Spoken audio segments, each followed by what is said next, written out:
tonight's event is going to be made up of two parts. The first, which we will be beginning now, is the presentation from the filmmakers of the short film Loop. And the filmmakers will be giving us some insight into the process that went into the making of their film, which was created under the Spark Shorts program at Pixar Animation. And the film actually won Best Effects at this year's ACM SIGGRAPH conference, which took place in August. We start that portion of the evening with a screening of Loop by tonight's moderator, Marcella Missirian, who is a film enthusiast, visual designer, and actually a president of the UXPA, which is the User Experience Professionals Association of Los Angeles. I'm just going to introduce the film now, which is Loop, which was written and directed by Erica Milsom, with the story written by Adam Burke, Matthias de Klerk, and Erica Milsom. It was produced by Michael Ward and Chrissy Kalwa at Pixar Animation Studios. Just a quick mention here, Chrissy Kalwa was also the producer on Float, which is another film out of the Pixar Animation Studios. And this was directed by Bobby Rubio, who will be joining us for the autism discussion later on. That's the second half of our program. And Float presents another perspective on autism as it deals with the relationship between a father and his autistic son. So make sure and stick around for that. I think it will be an amazing piece to hear. And Loop is also the sixth short in Pixar's Spark Shorts program. It also features the talents of Madison Brandy as Renee and Cristiano Delgado as Marcus.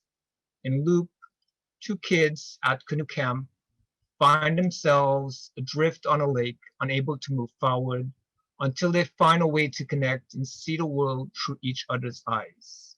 This film breaks new ground as it features Pixar's first nonverbal autistic character. So take it away, Marcella.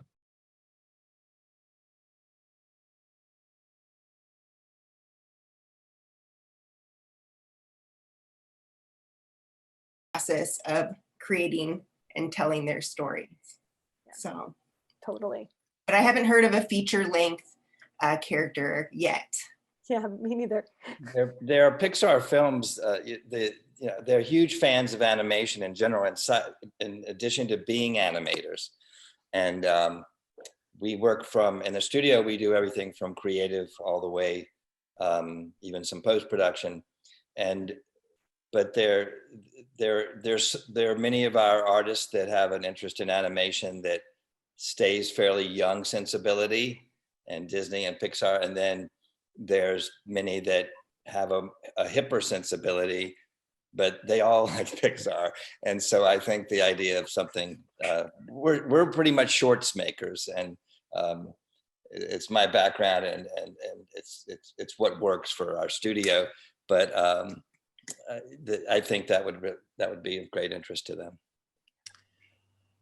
There's a question from Jesus Noland. He asked, for Float, this is a little bit of a divergence. For Float, what was the hardest scene to produce since the story is so personal for Bobby?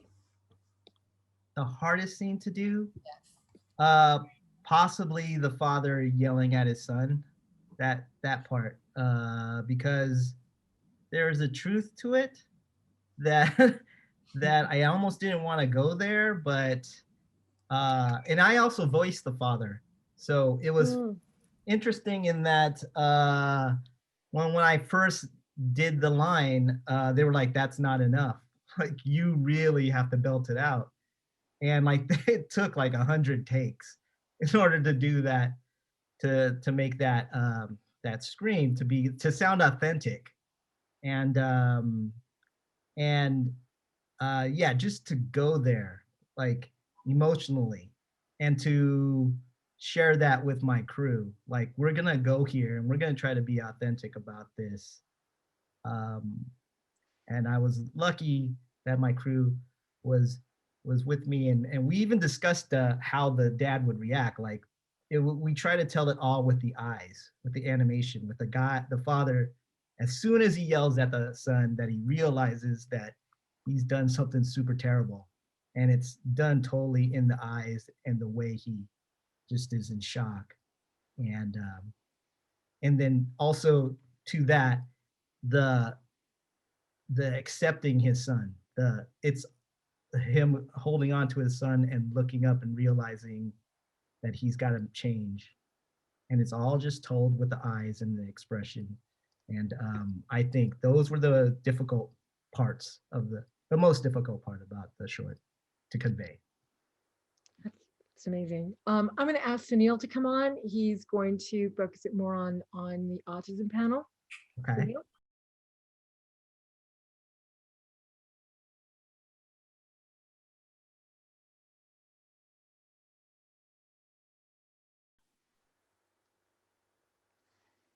All right. Cool. Just a second. There we go.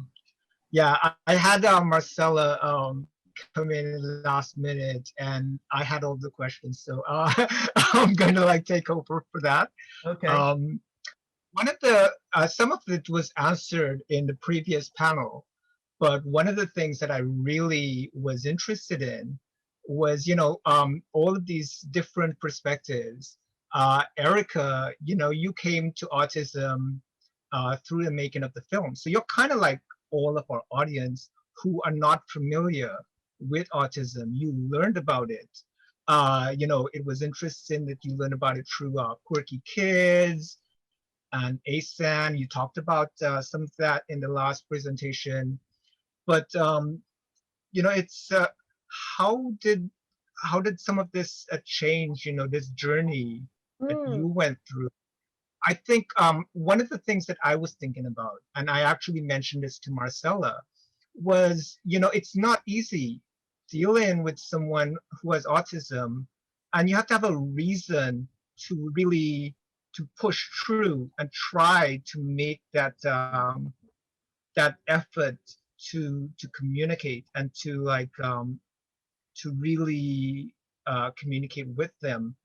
How do you find, because Marcus seems to be us, Yeah. who are Or familiar. neurotypical. Some of us, probably there's a lot of people on this panel or in this audience who are both, right? Like Marcus might be you and I, but it's a good, I think, there's two things. I think number one, because I come from documentary, I'm really used to film being a medium for learning. For me, like film being a place where I start out with a question versus an answer.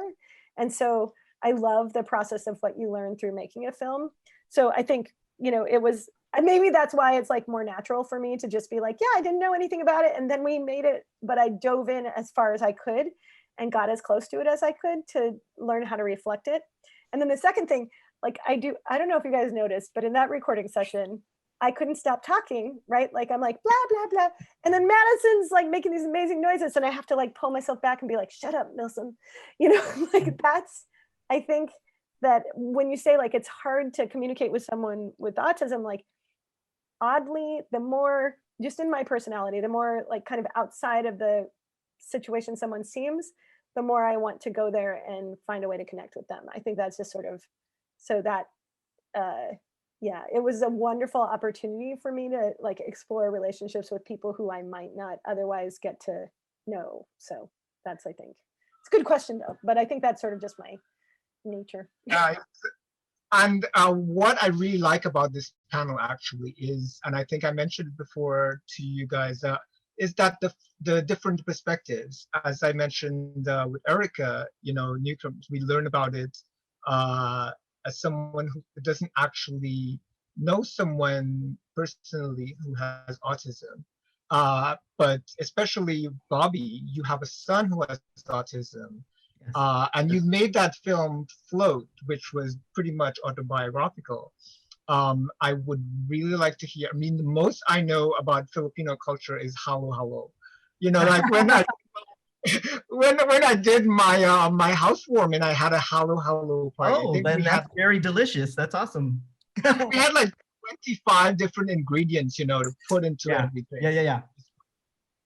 But yeah, so I mean, what is it like to have a son who has autism? But also, how does being Filipino affect it, if anything at all? I don't know. Oh, okay. I mean, that's a big question. How to have like a son and Yeah, say that the really in a hard ones, yeah. soundbite kind of way. It's I've said this, that it's having a son on the spectrum is challenging, and we definitely go through our struggles, and it's a different type of lifestyle. But even with our struggles, we also have our triumphs. And it's a I've heard this story. It's kind of like it's a different lifestyle. It's not, you're still doing similar things, but you do it differently. Like I would still go, my son is on the autism spectrum, and like noises bother him. So we would go to Disneyland. So he would need headphones to drown out the stimulation. But I mean, I still go to Disneyland. It's just different kind of life, and it's a different kind of way of going there. I still enjoy a bunch of things with him. He has his own things that he likes, and so it's just different. And I think it's still rewarding and amazing. So I have two neurotypical sons, and we try to do as much as we can with all the family. But yeah, it's pretty much almost the same, but you know, slightly different. As far as the Filipino aspect of it all, I'm a Filipino American, so I don't know if my lifestyle is comparable to another person. And that's another thing I want to mention too. As far as autism, we all know once you met one autistic kid, you've met only one autistic kid. So my lifestyle is going to be different from another person's lifestyle.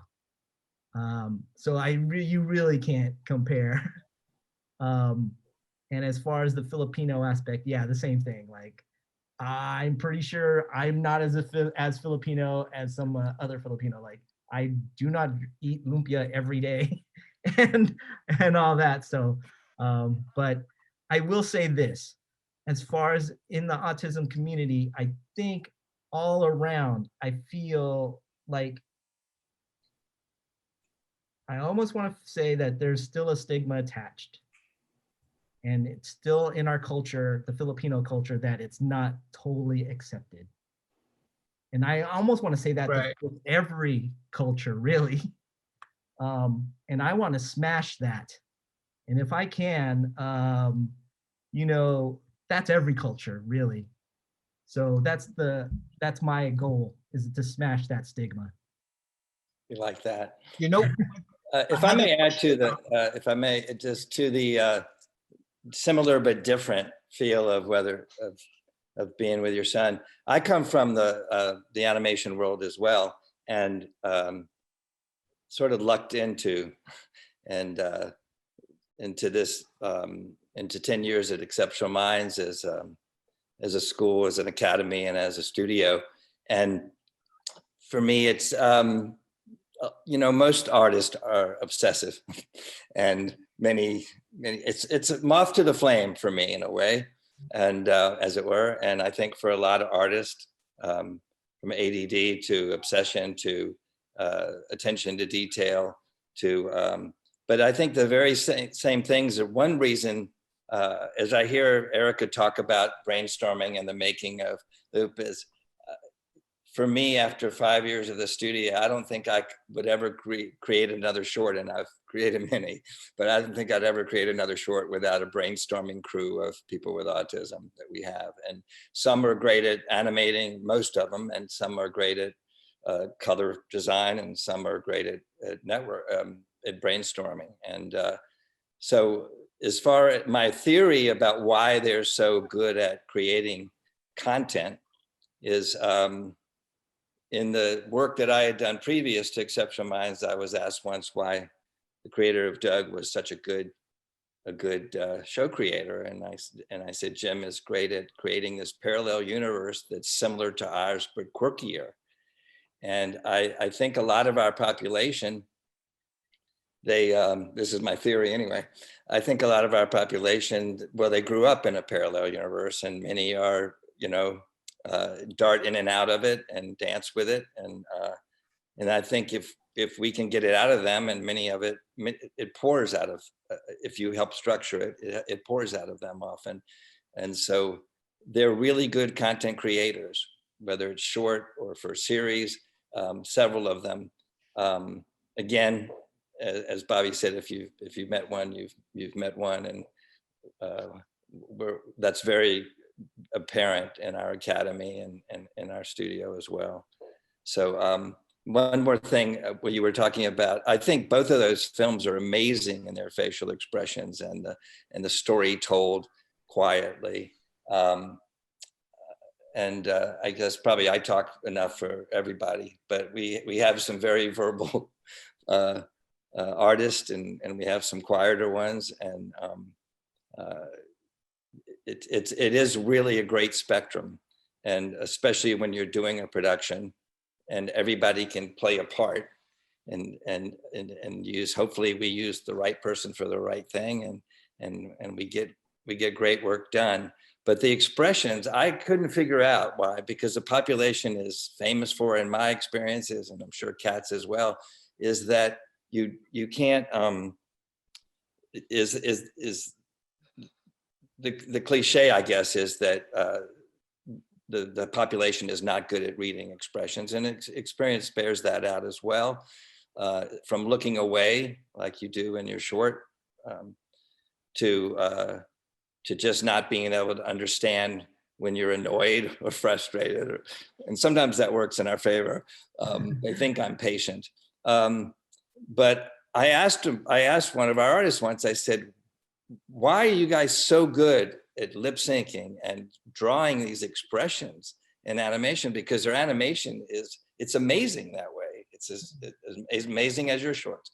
And the artist looked up to me and said, because in animation, they're exaggerated. And so they respond to animation, maybe for color, maybe for action, maybe because they hold on to a certain youthful exuberance and whatnot. But I just thought it was obvious, and I had to hear it from the source. And that you bring that up, because I wanted to ask you, Howie, you have such a close connection with your students. I was wondering how they think about some of this stuff, because I know you worked on Atypical, which is that Netflix series, and a lot of the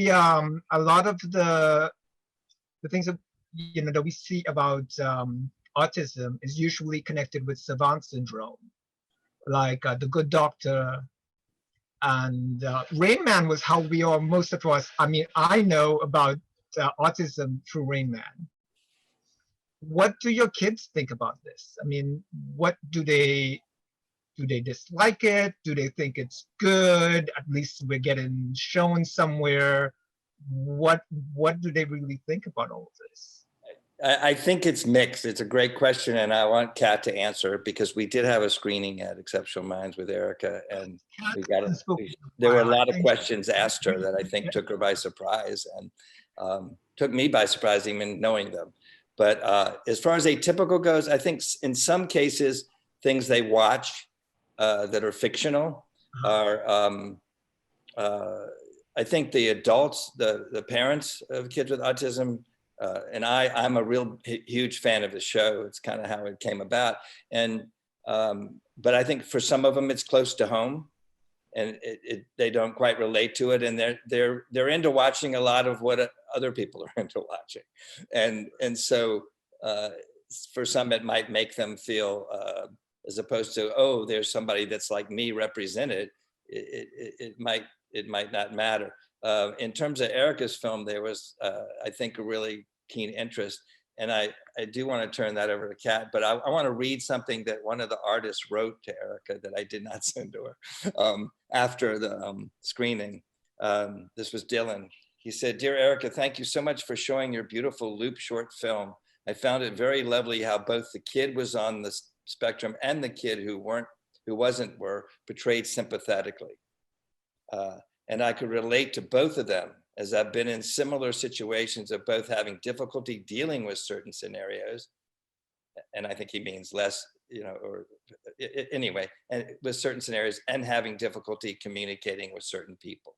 So I think he's felt like he was on both sides of that. He could see himself as both characters, which was very cool. And Kat, you want to answer for how it was received, what Sure. they Well, think of I seeing agree. I think it's mixed, because I think, a lot of adults with autism have worked really hard to overcome certain things that are maybe stereotypically considered autistic behavior.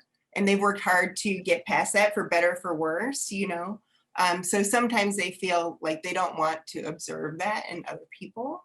But I think overall, the representation is very important to them. And the fact, as long as it's acknowledged that it's a spectrum and there's a wide variety of difference between people, different people with autism, I think that's what's important. You can't stereotype anybody for any kind of category you might fit them into.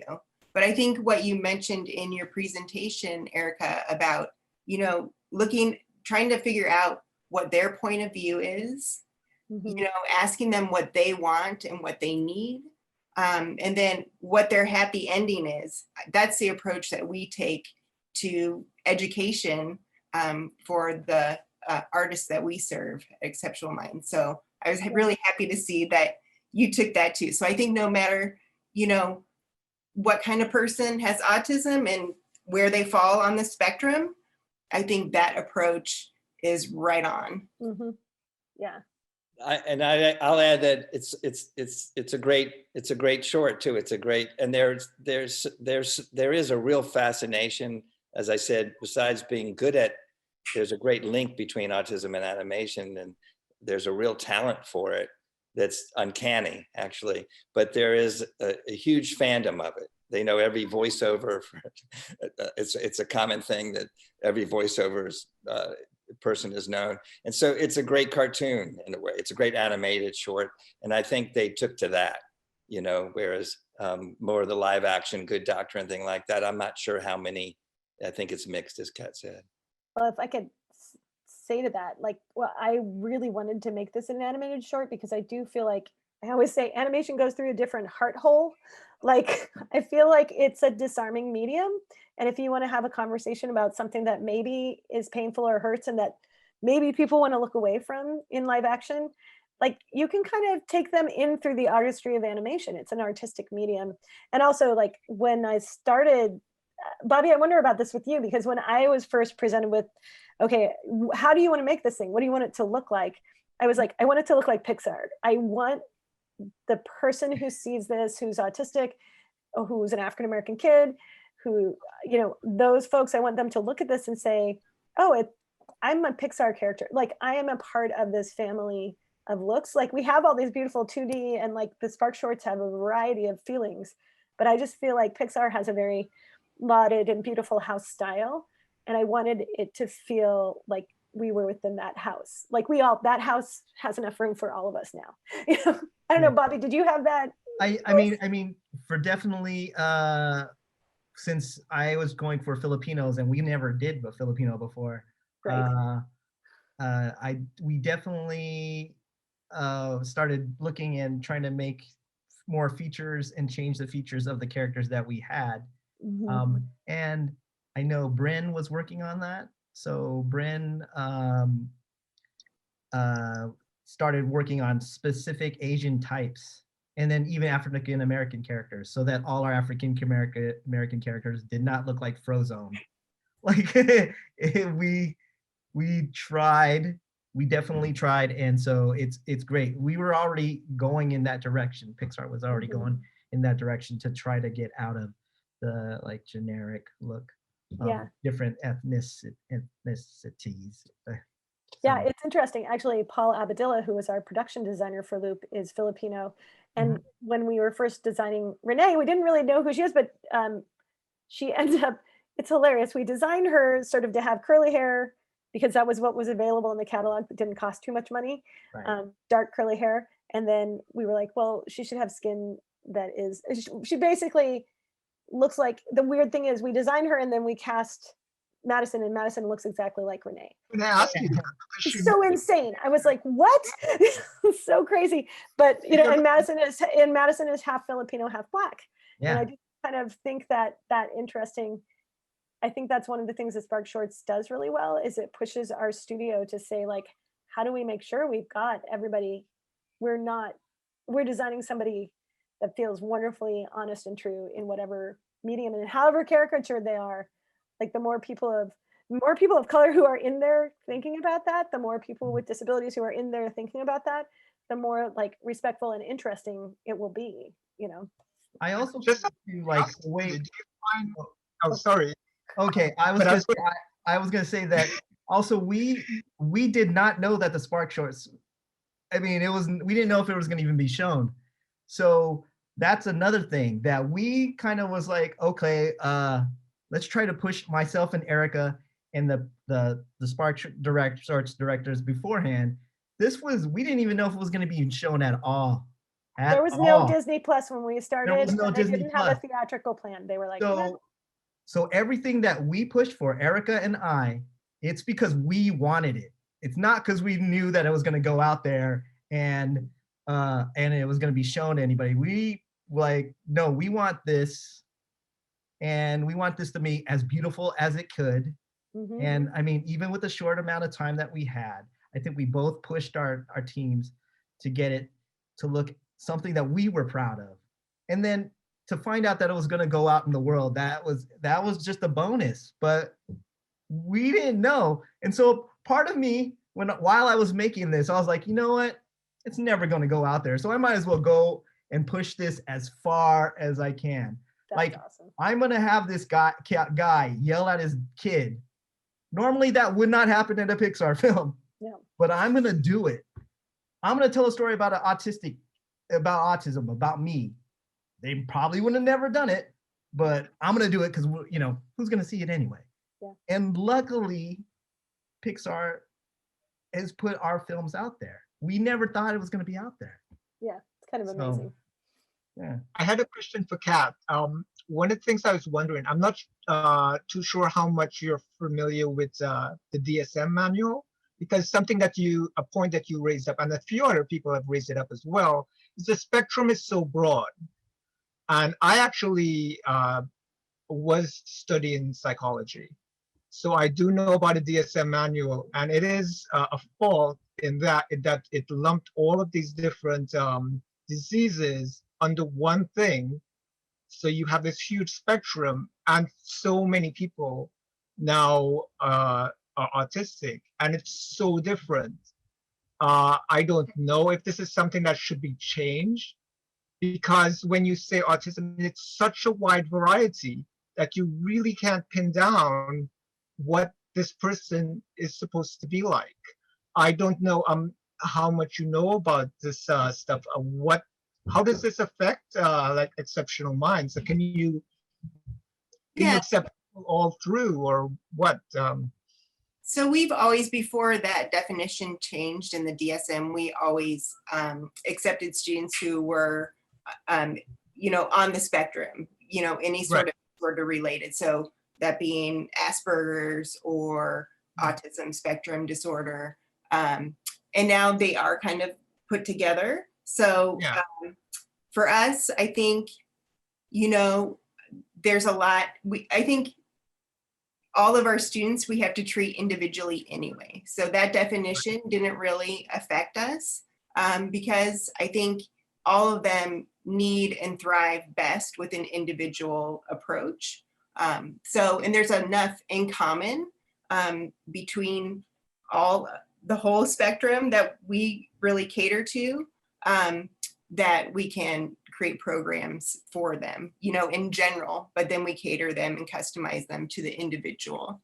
So you know, the most common things that we deal with, as it's been mentioned, is, you know, it's considered like a developmental delay in terms of communication. And there are some issues reading social cues, you know, and those are things that we deal with across the board and that we help teach too.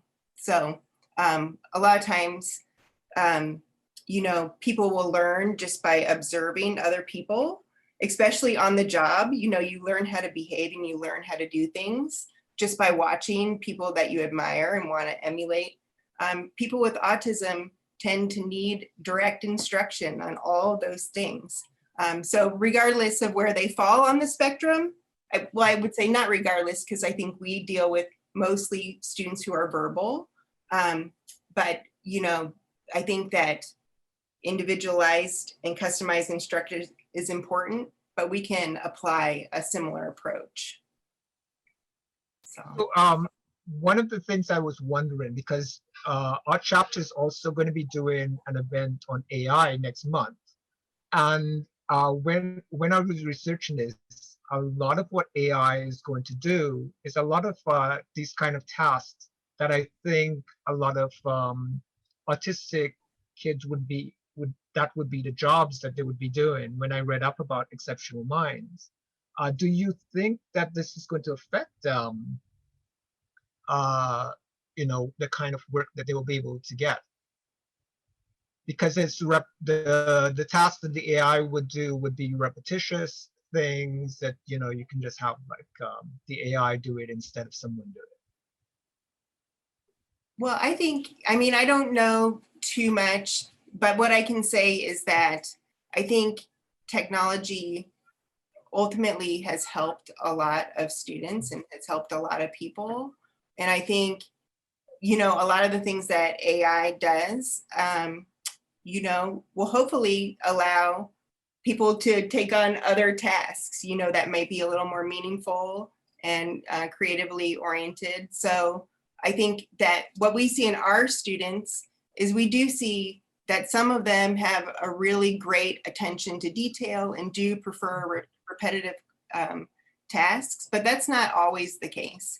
A lot of our students really want to develop their artistic abilities and their ability to understand and create meaning through design and to tell their stories. So there's a lot of different room for a lot of different things, but hopefully AI, you know, will just open up areas where people can attend to new, you know, focuses, and AI will take care of kind of the more mundane kind of things, hopefully. If I could add to that too, in some ways, I think our population is more evolved.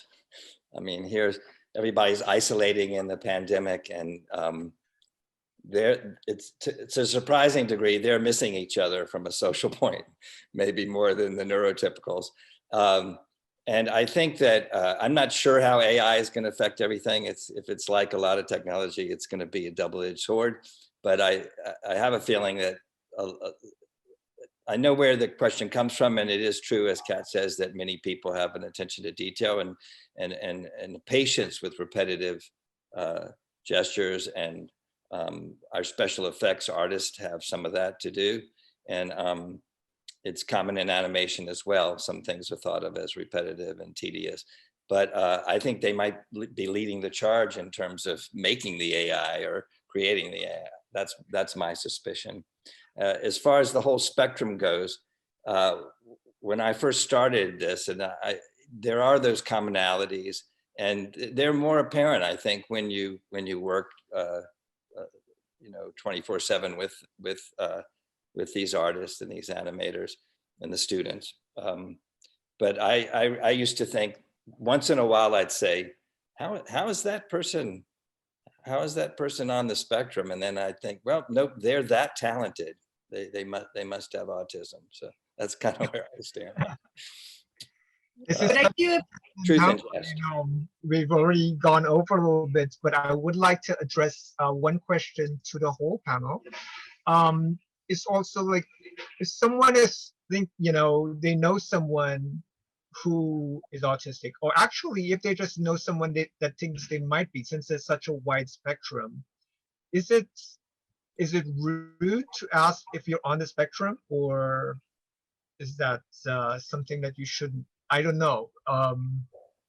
Can I I really think you should actually put that back to the audience members who are autistic. I feel like none of us are autistic up here, and we don't get to answer that question. I really don't think we do. I think they get to answer it. So Yeah. it's a great question, but not one that I have any right answering. The reason that I brought it up, here's the situation that I found myself in. So I know someone. I actually know him from Sundance, because I would go to Sundance a lot, and it's only after I asked him to, like, I wasn't going to Sundance that year. This is a friend that's going to be coming to LA. Can you guys just come back together? Can you bring him down?